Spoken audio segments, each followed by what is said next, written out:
tardes con todos. Primero quiero agradecer la invitación a la Universidad Antonio Ruiz de Montoya a participar de este conjunto de exposiciones sobre temas hacia el Bicentenario. El tema que yo he elegido, me gustaría un poquito contarles por qué lo elegí y cuál ha sido mi motivación, porque creo que es parte de esto. Es una reflexión sobre el tema de desigualdad y veíamos una cosa bien interesante, que hace pocas semanas, en verdad, las Naciones Unidas aprobó unos nuevos objetivos mirando hacia el año 2030, que va un poquito más allá, 9 años más de nuestro Bicentenario, pero de todas formas está en el marco de lo que queremos apuntar. Y el tema de desigualdad, que es la mesa que estamos discutiendo acá, y todos los temas contribuyen un poco a esta reflexión, a mí me suena sumamente interesante y justo la semana pasada que tuvimos la reunión del Banco Mundial y el Fondo Monetario Internacional, en la primera mesa que participé observando, un profesor de Harvard decía que la reducción de la desigualdad no importaba, ¿no? Que lo que importaba era reducir la pobreza. Y por lo tanto, ante esta conferencia del día de hoy me entré un poquito en pánico y dije, bueno, entonces veamos qué otras opiniones hay al respecto. Lo bueno es que a lo largo de esa semana también, en esa misma mesa, el ministro de Finanzas de Polonia, si no me equivoco, dijo, no, disculpa, sí es importante reducir la desigualdad, porque políticamente no es viable seguir creciendo aumentando la desigualdad, ¿no? Y ahí empezó un poco este debate, ¿no? En otras mesas donde estuvo Joseph Stiglitz también mencionó el tema sobre por qué es importante mirar la desigualdad y ir reduciendo estas brechas en nuestros países y cómo se va manifestando también en un país que el que yo entiendo, el caso del Perú, es sumamente diverso, ¿no? Entonces tenemos desigualdad y diversidad también, lo que hace mucho más complejo manejar.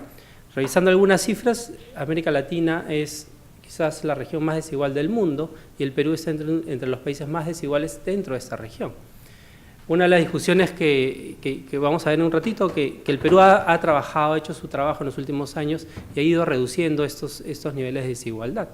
Pero una de las cosas que decían también es que no nos quedaba otro camino, ¿no? No podíamos seguir avanzando si aumentamos esa desigualdad.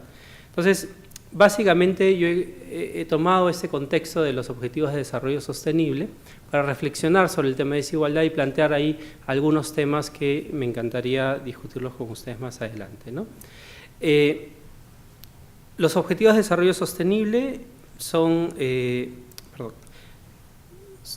17 objetivos, los vamos a ver un poquito más adelante. Yo me he focalizado en el número 10, que es en el de reducción de la desigualdad. Sin embargo, en general, todos los Objetivos de Desarrollo Sostenible apuntan a ir, no solamente ver montos absolutos de que los países deben lograr, sino también ir viendo el tema de desigualdad a lo largo de casi todos los objetivos, ¿no? ¿Qué es lo que hemos hecho en los últimos 15 años? Básicamente, a nivel mundial hubo un contexto distinto, que eran los Objetivos de Desarrollo del Milenio, que empezaron en el año 2000 y que están concluyendo este año.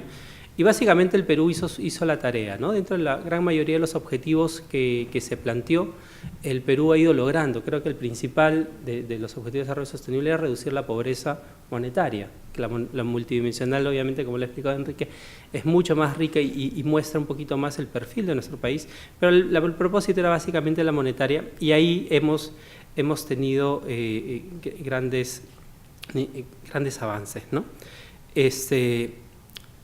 Básicamente estos son los Objetivos de Desarrollo Sostenible que se han aprobado, que se han firmado, son 17, representan 169 metas para los países que todavía no están definidas del todo, hay algunos esbozos y en marzo del próximo año deberían estar definiéndose y qué es lo que va a marcar la agenda hacia el 2030, ¿no? Entre esas está el objetivo 10, que es la reducción de las desigualdades, oportunidades, pero vemos que en general los Objetivos de Desarrollo Sostenible y tienen este marco que es desarrollo sostenible, tienen varios aspectos. Tienen aspectos sociales, que son, si ustedes ven, las 6 primeras responden básicamente a temas sociales.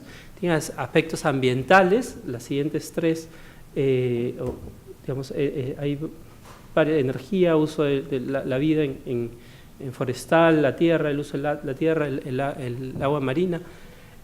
Hay temas de justicia, paz e igualdad. Hay temas económicos y hay el tema de la acción conjunta global, ¿no? Es decir, son objetivos que nos implican y en cada uno, si ustedes ven los subobjetivos, vamos a mirar hacia adentro de los países, pero también en comparación con otros países. Y este conjunto de metas, una de las cosas que hace es mirar lo que un poco también nuestros colegas han estado viendo, son estas brechas que existen y que de alguna manera marcan estas diferencias que tenemos en las personas a nivel global y dentro de los países. En el caso del objetivo 10, yo me voy a centrar y voy a hablar un poquito más en aquellos que tienen que ver hacia adentro del país, que son estos primeros 4, ¿no? El primero es lograr progresivamente mantener el crecimiento de los ingresos del 40% más pobre con respecto a la media nacional, ¿no? Antes mirábamos más el quintil más bajo, el 20% más pobre. Los nuevos objetivos están focalizándose en ese 40% más pobre como nueva tasa de medición, ¿no? Al 2030 hablamos de inclusión, hablamos de igualdad de oportunidades y adoptar de políticas, sobre todo fiscales, salariales y de protección social para lograr progresivamente una mayor igualdad, ¿no? No voy a entrar a las otras, las muestro simplemente, son los que tienen que ver con las brechas hacia afuera del país y lo que implica en temas de migración, en temas de comercio, mercados financieros, etcétera, ¿no? Tiene casi 11. Como ven, 169 metas, cada nuevo objetivo tiene alrededor de 10 submetas dentro de cada objetivo, ¿no? Bien, un poco qué es lo que está pasando en el Perú, ¿no? Y vemos que el crecimiento económico de los últimos 10 a 12 años, digamos, si medimos del 2001, normalmente yo considero a partir del año 2005, porque recién en el 2005 nuestro ingreso per cápita era el mismo que teníamos en el año 75. ¿No? Es decir, que entre el año 75 y el 2005 el ingreso per cápita del país no cambió, al contrario, estuvimos por debajo de lo que habíamos logrado antes. Entonces, a partir del 2005, recién podemos decir que estuvimos mejor que años anteriores. Yo nací en el 1976, así que no vi nada de esa bonanza antes del 2005. Recién lo vemos. Entonces, pero a partir del 2005 sí vemos una reducción de la desigualdad en el Perú, utilizando esta medida que es la más común que se utiliza, ¿no? Y si utilizamos la nueva medida que propone, que es ver cómo ha ido el ingreso del 40% más pobres con respecto a la media nacional, también vemos que ha crecido mucho más rápido en los últimos 10 años, ¿no? De hecho, se ha multiplicado más de 2 veces, mientras que el ingreso nacional 1.7 veces, lo cual, si vemos los objetivos desde el 2030, hacia atrás lo hemos estado haciendo. ¿Eso hace nuestro trabajo hacia adelante más fácil? No necesariamente, ¿no? Eso lo vamos a ver en un momento. Cuando vemos hacia adentro de nuestro país también las desigualdades, porque lo que hemos visto hace un rato son promedios, y el problema con los promedios es que esconden enormes inequidades dentro de esos números. Cuando vemos algunos indicadores hacia adentro de nuestro país, vemos por ejemplo el índice de desarrollo humano, grandes diferencias, y si vamos viendo los grupos de regiones que se van repitiendo, digamos, con los indicadores más desalentadores y los más alentadores, vamos a ver que de alguna manera coinciden, ¿no? En temas de pobreza monetaria, vemos, en ese caso están arriba, ¿no? Cajamarca, Ayacucho, Amazonas, como aquellos que tienen los índices más arriba. Pero a pesar del crecimiento económico entre el año 2012 y 2013, vemos algunas regiones que han aumentado niveles de pobreza, ¿no? Es decir, en promedio hemos mejorado, hemos ido reduciendo, pero no necesariamente en cada uno de nuestras regiones. Y si vemos eso a nivel distrital, vamos a ver brechas mucho más profundas. Ayer estaba viendo el índice de desarrollo humano, un subindicador que es la esperanza de vida al nacer. Hice una corrida de simplemente ver cómo se movían los números. Tenemos distritos que la diferencia entre uno y otro son casi 25 años de diferencia en la esperanza de vida al nacer. Tenemos distritos que la esperanza de vida al nacer todavía sigue siendo 55, 56 años, ¿no? Mientras que otros están alrededor de 79, 80 años. Entonces, estos promedios, que también son a niveles distritales, nos marcan también brechas a nivel dentro del país muy importantes para observar. Si vemos el presupuesto regional por habitante, también vemos grandes diferencias, casi entre La Libertad y Moquegua, casi 3 veces el presupuesto que tiene el gobierno regional para gastar por cada habitante que habita en ese territorio. El PBI regional también hay una diferencia enorme. Si vemos la diferencia entre Apurímac, que está en la tabla del medio al final, y Moquegua, el PBI regional por habitante también es casi 9 veces, ¿no? En el caso del índice de competitividad, que es un índice que simplifica y sistematiza muchos otros indicadores, también vemos que hay regiones mucho más competitivas, que significa atracción de nuevas inversiones, mejores negocios, oportunidades de mercado mucho mayores que otras, ¿no? Si vemos en temas de formación, ¿no? ¿Cuántos, por ejemplo, ingenieros estamos formando en cada una de nuestras regiones, ¿no? Y hay regiones que, este es un cálculo cada 100.000 habitantes, cuántos están estudiando en pregrado en carreras de ciencia, tecnología e innovación. Entonces, Arequipa, Moquegua y Tacna vemos grandes números, este es con el censo del 2010, si no me equivoco, de personas estudiando, pero en otras regiones vemos muy pocas que se dedican a estos temas, que son los que pueden transformar las condiciones actuales, ¿no? Que pueden crear empresas, que pueden articularse al mercado laboral relativamente rápido, ¿no? En términos de conocimiento, casi todas nuestras regiones tienen una universidad, no todas tienen la misma capacidad de generación de conocimientos. Ahí sí saqué Lima Metropolitana para que se pueda ver la tabla, porque la diferencia es abismal, ¿no? O sea, en Lima solamente la Cayetano tiene más de 800 publicaciones al año. Entonces, pero vemos que Arequipa, Cusco son algunas de las regiones que están produciendo algunos documentos, pero todavía a niveles muy bajitos, ¿no? En temas de interculturalidad también vemos una concentración de comunidades nativas y comunidades campesinas en algunas regiones. Sin embargo, Lima Metropolitana, claro, no tiene, pero en Lima Metropolitana es un lugar donde también convergemos de todos lados, ¿no? Y una pregunta que hice hace poco: ¿cuántas escuelas bilingües a nivel primaria tenemos en Lima Metropolitana, ¿no? Para que ellos migrantes puedan estudiar o por lo menos tener contacto con sus lenguas maternas. Teníamos 2, creo, ¿no? Una en Cantagallo, que creo que la van a cerrar ahora que los van a sacar, pero que es Shipibo con IVA, y hay otra que tengo entendido que enseñaban quechua, pero no estoy seguro de esa otra, ¿no? Pero la de Cantagallo sí, que ha recibido incluso bastante apoyo. Pero es un tema también de cómo le damos oportunidad a aquellos que, teniendo un lenguaje nativo peruano, pueden estudiar, por ejemplo, en la capital desde sus propias capacidades.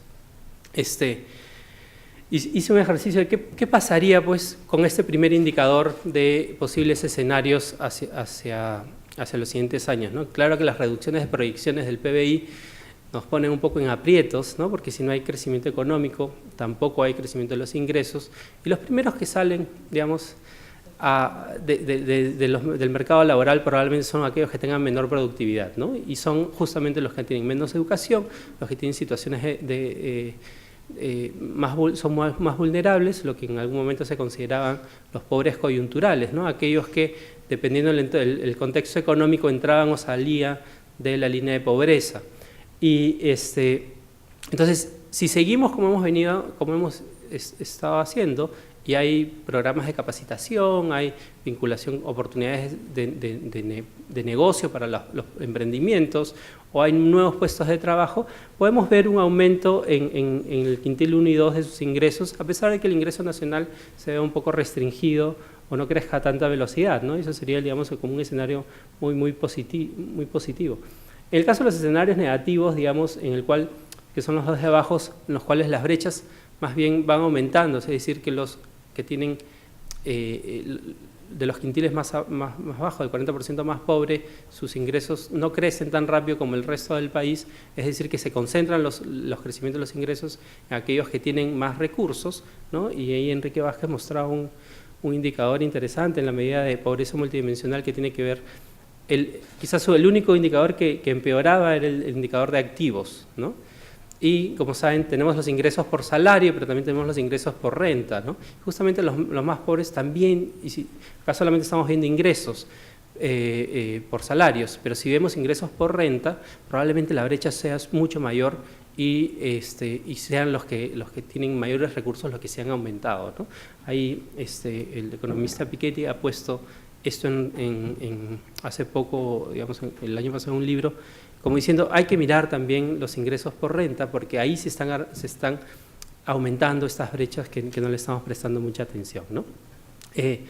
Sin embargo, hemos hecho en nuestras políticas y nuestros nuestras motivaciones, digamos, como país, sí están enfocando a una reducción de la pobreza, ¿no? Simplemente viendo las políticas del Acuerdo Nacional, ¿no? Hay una política hacia afuera y hacia adentro del país, dentro de las políticas del Acuerdo Nacional que tocan esos temas. El Plan Bicentenario tiene un conjunto de lineamientos que también hacen énfasis sobre estos temas, o sea, es decir, a nivel de estos grandes paraguas nacionales, que son las políticas de Estado y el Plan Bicentenario, que de alguna manera nos congrega, coinciden pues con lo que estamos denominando uno de los trenes en los cuales el Perú se quiere subir, que son los Objetivos de Desarrollo Sostenible, ¿no? Y explico rápidamente esto de los paraguas y los trenes. Los trenes son estas grandes locomotoras que están yendo en el mundo, en el cual el Perú tiene que decidir si sube o no sube.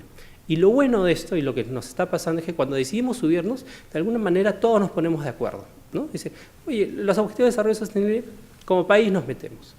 La OECD, queremos ser parte de la OECD, ahí también nos subimos, ¿no? Esos son algunos de los trenes. La Alianza del Pacífico, ¿no? Está Chile, Colombia y México. Son países que nos llevan varios años de ventaja en muchos aspectos, pero nos hemos subido. Yo creo que lo importante de estos trenes creo que es que va a ir más allá de este gobierno y del siguiente gobierno. Es decir, es un compromiso que tenemos los peruanos. Mientras que en los paraguas, a veces lo que hacemos con los paraguas es cerramos o lo cambiamos de color, ¿no? El plan de diversificación productiva, ¿cuántos de esos planes van a seguir para el próximo gobierno? Probablemente esos los vamos cambiando. De hecho, el Acuerdo Nacional y el Plan Bicentenario han tenido una lógica mucho más allá porque han pasado por el Acuerdo Nacional donde están las distintas fuerzas políticas, ¿no? Si vemos las estrategias nacionales, que en términos de política me parecen las más débiles porque a veces las descartamos cada vez que hay un cambio de gobierno, sin embargo las tenemos y lo bueno es que están desplegadas en varios ministerios, ¿no? Existen planes nacionales para las personas adultas mayores, contra la violencia, de igualdad de género, la estrategia Incluir para Crecer, la estrategia nacional de prevención y erradicación del trabajo infantil, la Estrategia Nacional de Agricultura Familiar, etcétera. Hay un conjunto de herramientas que el Perú cuenta hoy en día para apuntar a esa meta. Es decir, no es que tengamos que empezar esto de cero. Hemos venido trabajando sobre el tema. Como decía quien me antecedió, no es solamente un tema de contexto, sino que han habido políticas orientadas a llegar a esos objetivos y por eso hemos logrado esas reducciones. Eso debe continuar de alguna manera, ¿no? Tenemos varios desafíos. Algunos de estos están ahí puestos en la pantalla, por ejemplo, todavía tenemos un 22% de la población, casi 23%, viviendo en situación de pobreza, el 10% o casi el 11% aún sufre de desnutrición crónica, 7% de hogares aún no cuenta con luz eléctrica, 14% no tiene acceso a agua potable, 32% no tiene acceso a servicio higiénico, 15% aún no cuenta con telefonía celular, 76% aún no cuenta con acceso a internet. Para mí eso me parece, digamos, gravísimo, ¿no? Todavía es una brecha muy grande que tenemos que hacer muchísimo y se podría hacer relativamente barato, ¿no? Carlota Pérez, una venezolana que trabaja los temas de innovación, decía, poner capacidad de internet en todo el país es sumamente fácil y barato. Por cada construcción de carretera que tenemos, el costo adicional de ponerle una vía de alta velocidad por debajo de la carretera para llegar a todo el país, hasta lo puedes hacer en el mismo contrato sin necesidad de hacer una nueva licitación. O sea, debería ser, nosotros renovamos carreteras cada 4 años, cada 5 años. Podríamos tener una red relativamente rápido y no trabajarla de manera aislada de lo que estamos haciendo con carreteras y poder llegar muy rápido en esta meta, ¿no? El 31% de hogares aún no cuenta con ningún tipo de seguro de salud y más de 650 distritos tienen al menos 1 de cada 2 pobladores en situación de pobreza, ¿no? Es un poco lo que le decía, a nivel distrital la situación de pobreza es mucho más grave.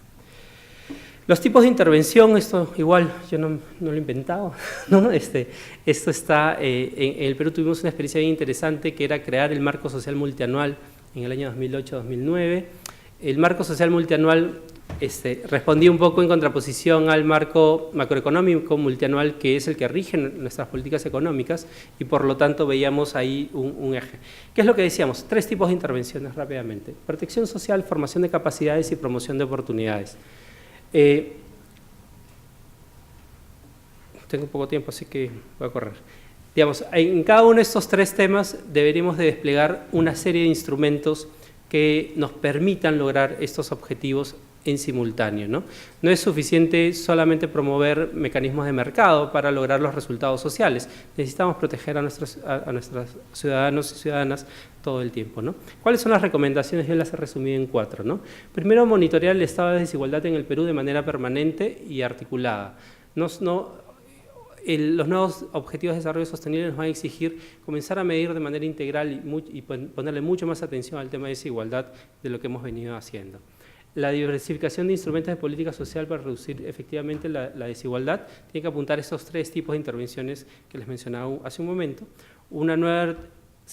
Yo considero que es una propuesta que se requiere una nueva articulación de la institucionalidad para la política social y la creación de una agencia de financiamiento para la inversión social, un poco en línea del bono social que Enrique ha propuesto, ¿no? Rápidamente, creo que la recolección de información, el INEI lo viene haciendo con los sectores, pero también con los gobiernos territoriales, y yo creo que hay que ponerse de acuerdo.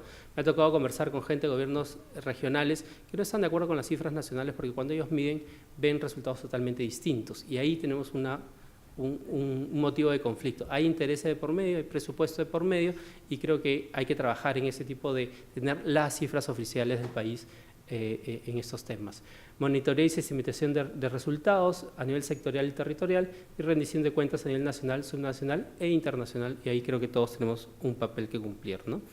En el caso de la diversificación de instrumentos, esto también está propuesto en el marco social multianual, como hay todo un despliegue de instrumentos dependiendo el tipo de población meta, la relación del ciclo económico, los impactos en ingresos, el tipo de focalización, el cofinanciamiento, ¿no? Lo importante es que podamos contar y podamos identificar claramente cuáles son estos instrumentos y cuáles son sus objetivos y a través de qué medios, ¿no?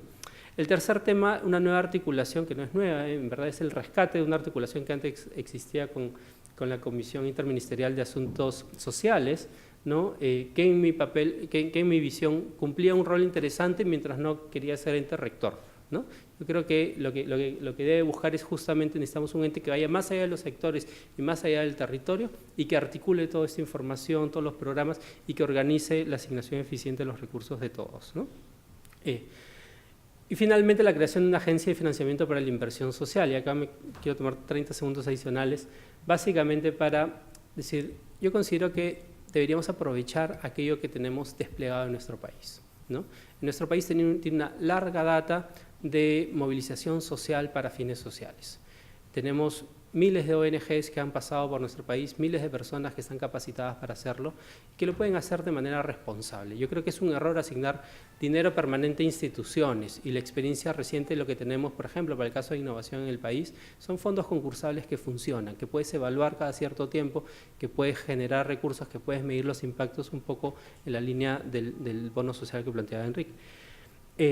Es posible financiar estas iniciativas utilizando, y hoy en día tenemos nuevos actores, tenemos a las empresas privadas que también hacen objetivos sociales a través de tanto responsabilidad social o lo que en otros países se denomina las empresas tipo B, que el objetivo de la empresa son fines sociales, ¿no? Y que por lo tanto pueden concursar, pueden movilizar mucho más recursos para esos fines que requerimos. Cofinanciar con el sector privado y cooperación internacional iniciativas de asociación público-privadas y con comunidades, ¿no? Nosotros hablamos de la asociación público-privadas, pero también hay experiencias exitosas cuando vinculamos a las comunidades y los articulamos a estrategias conjuntas, ¿no? Quizás el CLAS, ¿no? Los comités locales de administración de salud, es el ejemplo más claro de que puede funcionar, hacemos un delivery eficiente y tenemos los resultados y se pueden medir los resultados, ¿no?